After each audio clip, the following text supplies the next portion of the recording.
ഇന്ന് നമ്മൾ കാണാൻ പോകുന്നത് ഈ സ്ലിറ്റിന്റെ പോർഷൻ കൺസീൽഡ് ആയിട്ട് ചെയ്യുന്ന മെത്തേഡ് എങ്ങനെയാന്ന് കേട്ടോ. അതിനായിട്ട് നമ്മൾ 4 പീസ് തുണികളാണ് എടുത്തത്. അതായത് 2 പീസ് ലൈനിങ്ങും 2 പീസ് നല്ല പീസും. അതിനുശേഷം നമ്മൾ അതിനെ അടുക്കി വെച്ചിട്ടുണ്ട്. അതിന്റെ സ്ലിറ്റ് സ്റ്റാർട്ട് ചെയ്യുന്ന പൊസിഷൻ നമ്മളൊന്ന് മാർക്ക് ചെയ്ത് കൊടുക്കുക. എന്നിട്ട് ആ ഒരു പൊസിഷനിൽ ഉള്ളിലിരിക്കുന്ന 2 പീസിന്റെ ആ മാർക്ക് ചെയ്ത വശം ഒന്ന് 1/2 ഇഞ്ച് കട്ട് ചെയ്ത് കൊടുക്കുക. ഉള്ളിലിരിക്കുന്ന പീസ് എന്ന് പറഞ്ഞു കഴിഞ്ഞാൽ നല്ല പീസിന്റെ ഒരു പീസും ലൈനിങ്ങിന്റെ പീസുമാണ് നമ്മൾ ആ കട്ടിങ് ഇട്ട് കൊടുത്തേക്കുന്നത്. ഓക്കെ, അതിനുശേഷം അതിനൊന്ന് മടക്കി വെച്ചിട്ട് നമ്മൾ മുകളിൽ നിന്ന് തന്നെ സ്റ്റിച്ച് ചെയ്ത് പോവുക. സ്ലിറ്റിന്റെ പോർഷൻ എത്തുമ്പോൾ ഏറ്റവും മുകളിലെ തുണിയും താഴത്തെ തുണിയും തമ്മിലാണ് ജോയിൻ ചെയ്യുന്നത് കേട്ടോ.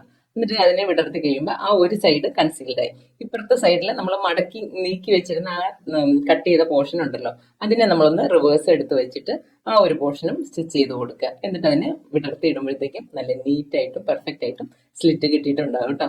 അപ്പോൾ ട്രൈ ചെയ്ത് നോക്കുക. അതുപോലെ തന്നെ ജാൻസ് ക്രിയേഷന്റെ ക്ലാസ്സുകൾ ജോയിൻ ചെയ്യാൻ താല്പര്യമുള്ളവർ ജാൻസ് ക്രിയേഷന്റെ ആപ്പ് ഇൻസ്റ്റാൾ ചെയ്യാം കേട്ടോ.